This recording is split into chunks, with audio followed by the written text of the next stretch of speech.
Well, I thought Timberland was a good make for a belt. The leather's good. This buckle ain't worth doodly squat. I wore it 2 days. I mean, they make halfway decent boots, you know, with a hanging tree symbol on them. But, yeah, it come apart. Maybe I should get back on my diet. And that was right after I spent time punching holes in it, cutting the tip down, making it fit. I'll never buy it from this again. Cheap crap.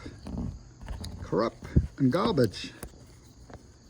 Just, I wonder if the buckle's brass. I maybe be able to take that to the scrapyard. God bless the YouTubers. Shop wisely. Buyer beware.